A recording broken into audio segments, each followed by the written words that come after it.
Prince, it's great to have you back on Uncensored. First of all, if I may get your reaction to the attack by Iran directly on Israel's soil. Well, you know, these are signs of a regime that is becoming more and more desperate and vulnerable. At the same time, it's launching an attack against Israel. It has been launching an attack at home on Iranian women and trying to, again, exercise its repression at home.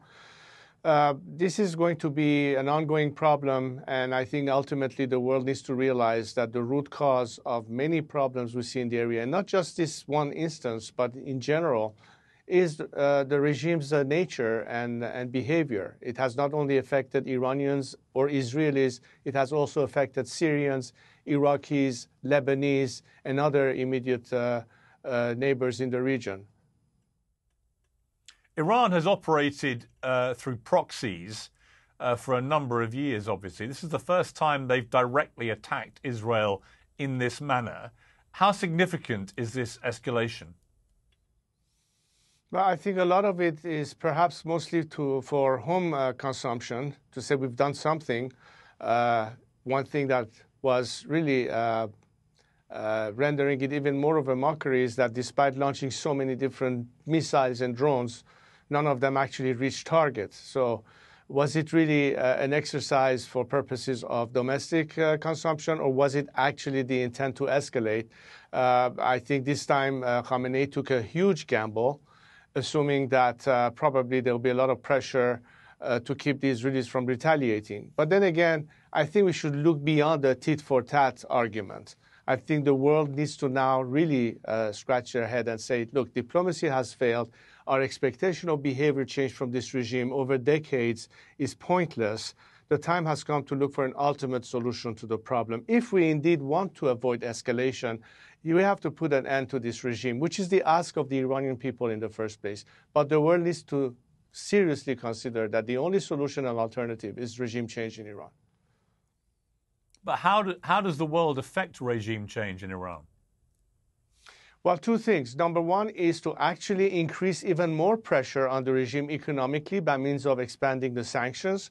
I think it is time that the G7 and the European countries join the U.S. in putting the IRGC on the terror list.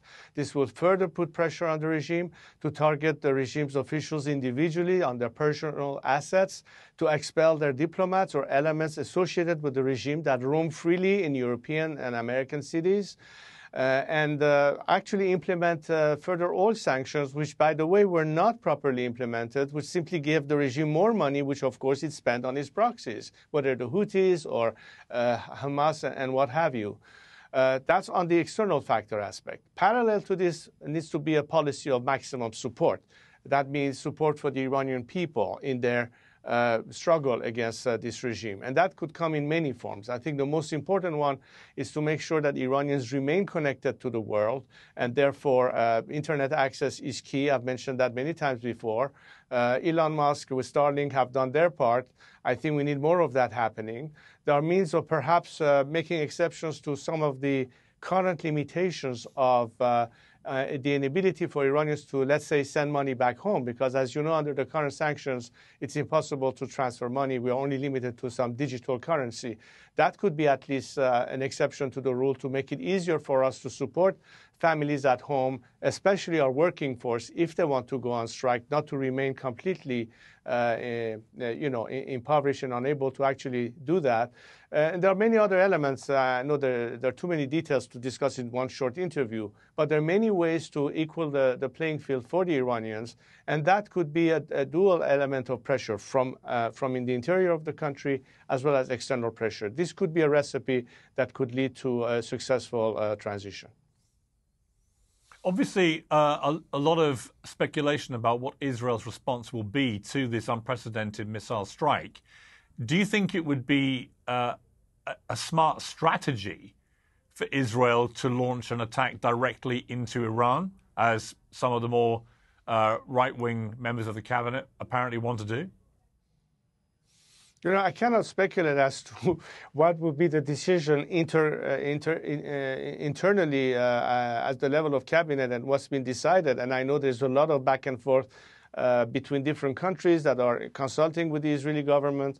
But I can tell you one thing. At the end of the day, I think that Bibi Netanyahu, Mohammed bin Salman, and many others in the region know that we cannot only remain focused on, again, what can happen or not, and whether or not this could escalate beyond. I think everybody in the region understands that so long as the regime and its nature is constantly creating havoc towards more extremism, more radicalism, more instability, more threats, we cannot contemplate any solution other than dealing only with the status quo. We need to start strategically thinking beyond the status quo. These are the kind of discussions I had recently, at least last year when I was in Israel, visiting that country, and what I've been talking about with foreign countries in Europe and the United States, whether legislators or in government. There has to be ultimately a fundamental shift in overall policy as they deal with the Islamic regime in Iran. And that would mean that rather than staying only focused on how do we respond or what's proportional response and what are the collateral elements, because we know people are suffering. We know Iranians are suffering, Israelis are suffering, Palestinians are suffering, but all because of this regime. So the only remedy ultimately, while we are looking at the immediate response, is a general shift in policy. That is the only way we can get out of this mess and solve really a problem for the region in terms of stability and peace, and of course, beyond that, what could rectify what the regime from its beginning has derailed, which is peace and stability in our region. What is your message to President Biden? Because clearly America's role in this will be absolutely crucial. I think this administration needs to realize that what has happened in terms of appeasement, when you're releasing money to this regime, it only emboldens it to do even more of what it's done. I wonder if this had not happened about a year ago as a continuation of attempt of reaching another nuclear deal with the Iranians or paying ransoms for release of their hostages, whether or not that factor did not directly contribute to the Hamas attack against Israel. These are the kind of questions that needs to be really answered, and I haven't had any response to this question heard here in Washington. It's not too late. I mean, look at it. The Abraham Accords was going on in a very positive way. The regime very astutely tried to sabotage it, and again, cleverly using its proxies, because it every time wants to take credit for it without being accountable for it. This is the time to finally keep the regime accountable. And I don't think that the policy of appeasement works. It only emboldens the regime, and the consequences is more suffering for the people. There needs to be now strong leadership. We need the same kind of leadership that we saw between Roosevelt and Churchill at the end of the Second World War. We need to have the same resolve that Ronald Reagan and Margaret Thatcher had to put an end to the Soviet communist system in Russia.